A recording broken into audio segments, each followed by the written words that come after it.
Et mon invité ce soir, Marlène Schiappa. Bonsoir. Bonsoir. Merci beaucoup de nous avoir rejoints. Merci de m'avoir invitée. Ancienne ministre chargée de l'égalité entre les femmes et les hommes, membre de Renaissance. D'abord, que représente ce moment qu'on a vécu aujourd'hui pour vous? C'est un très beau moment. On vit l'histoire de France et l'histoire, oserais-je dire, internationale, dans la mesure où c'est un signal envoyé vis-à-vis des femmes de tous les autres pays. Je pense à l'Iran, à l'Afghanistan, mais aussi à certains États des États-Unis d'Amérique, ou même au sein de l'Europe, la Pologne, la Hongrie, encore l'Italie ou l'Irlande, au cours duquel l'IVG n'est pas interdit, mais fait le débat très largement. Donc je crois que c'est un signal très très beau que le président Emmanuel Macron, avec une très très grande majorité de soutien, a décidé d'envoyer finalement dans le monde en ce 8 mars. On a entendu la Marseillaise revisitée, réinterprétée par Catherine Ringer. Aux armes, citoyens, citoyennes, marchons, chantons cette loi pure dans la Constitution. L'Élysée n'était pas au courant de cette réinterprétation. Est-ce qu'elle vous a plu? Beaucoup. D'abord, moi, j'ai trouvé ça très émouvant de voir véritablement la continuité, finalement, parce que je crois que les droits des femmes, c'est une continuité. On ne part jamais de rien. Et si on a réussi aujourd'hui à avoir l'IVG dans la Constitution, c'est parce qu'il y a des années de cela, 343 femmes se sont mobilisées et qui ne s'appelaient pas elles-mêmes les salopes. Elles ont été baptisées ensuite le manifeste des 343 salopes par des hommes et des journalistes hommes. Mais elles, qui étaient présentes, de voir Catherine Deneuve, de voir Catherine Ringer, de voir Claudine Monteil, la militante féministe qui était également là, je trouvais que c'était très beau et ça nous montrait qu'il y a encore une génération. Finalement, ce droit n'était pas acquis. Il y a encore des femmes qui vivent aujourd'hui. Je dirais, une de mes grand-mères m'a raconté qu'elle avait eu recours à l'IVG de manière clandestine, avec à l'époque des produits, des aiguilles à tricoter, ce qu'on appelait les faiseuses d'anges. Ça existait encore. Donc je crois que c'est important de voir à quel point dans une même vie, certaines femmes ont vu la dépénalisation de l'IVG et son entrée maintenant dans la Constitution. C'est important. Alors justement, l'inscription de l'IVG dans la Constitution, on a entendu des commentateurs dire cette semaine c'est avant tout symbolique, d'autres dire c'est plus que du symbole. Concrètement, pour vous, c'est quoi? Qu'est-ce que ça va changer dans la vie des femmes? C'est du symbole, mais on fait de la politique avec des symboles aussi. La politique sont des messages, des signaux qu'on envoie. Et puis c'est un petit peu plus que ça, et même je dirais beaucoup plus que ça, dans la mesure où on voit que ce droit il est attaqué, y compris en France. Maintenant, c'est vrai qu'il ne faut pas mentir aux femmes, il ne faut pas leur faire croire que parce que l'IVG est dans la Constitution, l'accès à l'IVG, tous les problèmes d'accès à l'IVG sont réglés aujourd'hui en France. Ça n'est pas le cas. Il y a une désertification médicale très forte. Quand vous habitez aujourd'hui dans un village en Sarthe, en Corse, dans l'Aveyron, dans des zones rurales, c'est extrêmement difficile d'avoir ne serait-ce qu'un premier rendez-vous chez un gynécologue. Donc ces problèmes-là, nous devons les régler pour passer du droit formel au droit réel. Alors justement, on va regarder quelques chiffres ensemble, puisque vous n'êtes pas du tout la seule à dire que l'accès est encore inégal à l'IVG. C'est un rendez-vous préparé par Andoni Hospital. D'abord, chaque année, on compte environ 230 000 avortements en France. En 2022, c'était plus de 234 000. Mais ce chiffre cache des fortes disparités selon les territoires. On a comparé les chiffres entre régions. Ils peuvent varier du simple au double. Dans les Pays de la Loire, par exemple, l'adresse dénombre chaque année 11,6 IVG pour 1000 femmes âgées de 15 à 49 ans. En région PACA, ça monte à 22,6 pour 1000 femmes. Près d'une femme sur 5 va réaliser une IVG dans un département qui n'est pas celui dans lequel elle réside, soit par souhait de confidentialité, par proximité géographique, mais aussi, pour certaines femmes, l'accès à l'IVG dans leur département est extrêmement difficile. Alors comment expliquer ces chiffres? Les professionnels et les associations féministes évoquent la forte baisse du nombre de maternités ouvertes où l'on peut réaliser l'IVG. Ce chiffre est passé de 1369 en 1975 à 458 en 2020. Il y en a donc 900 de moins depuis 1975, depuis l'année de la légalisation donc de l'avortement. Les maternités ne sont pas les seuls établissements où l'on pratique l'IVG. Il y a aussi les centres IVG et là aussi, les associations dénoncent un nombre élevé de fermetures. Selon le planning familial, 130 centres IVG ont fermé ces 14 dernières années.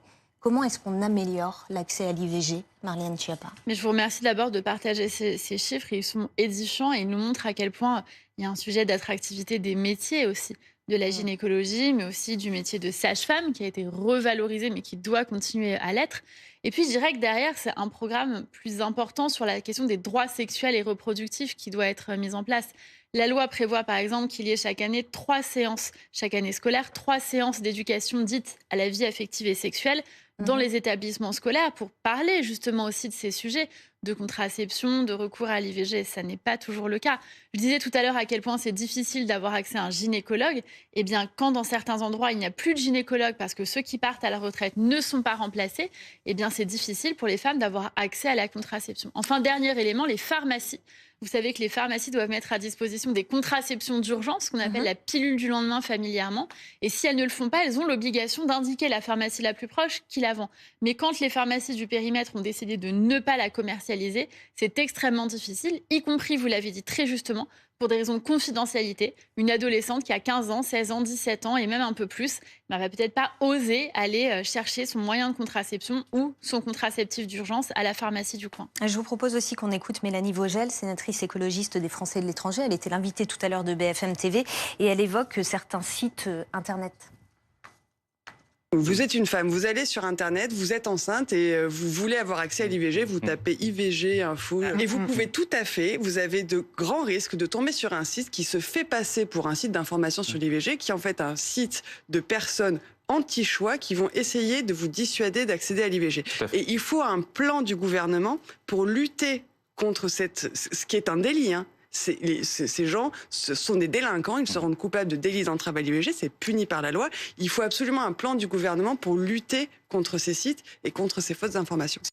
Ce que dit cette sénatrice, effectivement, on l'a entendu aussi dans la bouche de femmes qui ont eu recours à l'IVG et qui nous ont parlé de sites sur lesquels elles allaient pour se faire accompagner et qui en fait étaient des sites de fausses informations. Bien sûr, et cette désinformation, elle existe aussi pour culpabiliser les femmes. Moi, je vais vous dire, demain, je pars à New York, à l'ONU, puisqu'il y a la grande convention mondiale des droits des femmes. Il y a 2 ou 3 ans, j'ai été là-bas déjà à la CSW, la Convention des droits des femmes, et nous étions nombreuses à avoir été hackées par des militants dits anti-choix, c'est-à-dire anti-IVG, qui avaient diffusé en Bluetooth sur nos téléphones portables, de manière simultanée, des images d'embryons et des images de fœtus pour culpabiliser les femmes vis-à-vis de la question du choix d'accès à l'IVG. Alors, je le redis ce soir pour celles qui nous regardent et qui vous regardent, il y a un site qui s'appelle ivg.gouv.fr. C'est sur ce site que vous avez les informations fiables sur les textes de loi sur l'accès à l'IVG avec les cartographies. Et sinon, le site du planning familial qui est une ressource extrêmement importante. Et quand vous avez un doute, c'est important de vous référer à ces sites-là qui sont de vraies ressources. Alors, vous parlez du planning familial. À Lille, le planning familial, le local, a été pris pour cible par des militants anti-IVG. On va regarder le tweet de Martine Aubry, la maire de la ville. Pour la 2e fois en quelques semaines, le local du planning familial de Lille a été attaqué par les anti-IVG. Une nouvelle attaque aux droits de la femme en cette journée symbolique et après le vote historique du 4 mars dernier, constitutionnalisant ce droit fondamental. On s'aperçoit que l'IVG, que ce droit, malgré tout, est remis en cause, même si c'est sans doute par une minorité. Mais il y a des gens qui le remettent en cause. Bien sûr, il est encore remis en cause. Vous avez encore aujourd'hui des gens qui considèrent que c'est tuer des bébés que d'avorter, ce qui scientifiquement est évidemment tout à fait faux. Mais je tiens à le redire. Ce dont on peut peut-être se réjouir, je ne sais pas, en tout cas on peut le constater, le fait que politiquement, être anti-IVG, c'est quelque chose qui aujourd'hui est de moins en moins assumé. Ce vote, d'ailleurs, ne s'est pas fait à l'unanimité. On a l'impression, parce qu'on a vu prendre la parole les personnes qui ont soutenu l'IVG dans la Constitution, mais celles et ceux qui ont voté contre, et il y avait quand même plusieurs dizaines de voix de différents bords qui se sont prononcés contre la constitutionnalisation. On les a peu entendus. Peut-être avait-il un peu le vote honteux, le sentiment de ne pas être du bon côté de l'histoire, je ne sais pas. En tout cas, on les a peu entendus politiquement, mais en tout cas, ils sont à l'œuvre encore aujourd'hui pour manipuler les femmes, pour les culpabiliser. On le voit en France, on l'a vu aux États-Unis avec ce qui s'appelle les chaînes de la honte. Ils se mettent devant les centres de planification et les cliniques qui pratiquent les avortements et ils font des chaînes pour faire honte aux filles et aux femmes qui viennent en les huant, en leur criant des insultes pour les décourager d'avoir recours à l'avortement. Et ça, aujourd'hui, c'est un délit d'entrave. En France, il y a une loi sur le délit d'entrave à l'IVG. Entraver la capacité d'une femme à avoir recours à un IVG librement, c'est un délit, c'est puni par la loi aujourd'hui.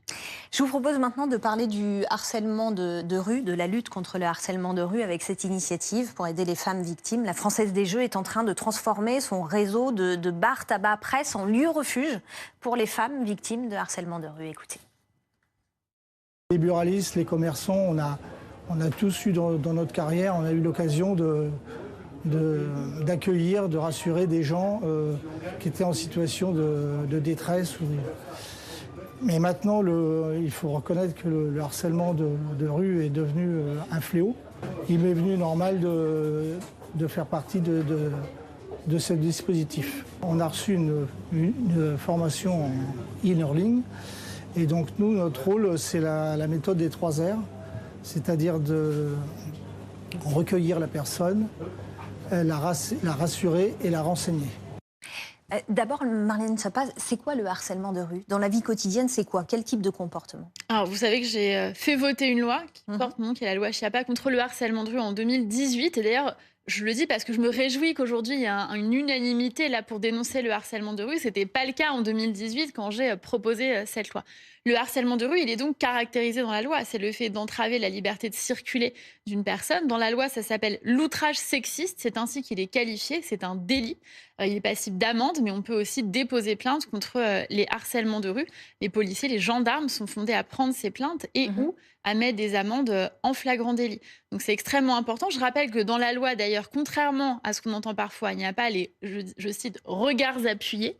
Je dis parce que certains avaient dit à l'époque on va pénaliser les regards appuyés, on va pénaliser la séduction.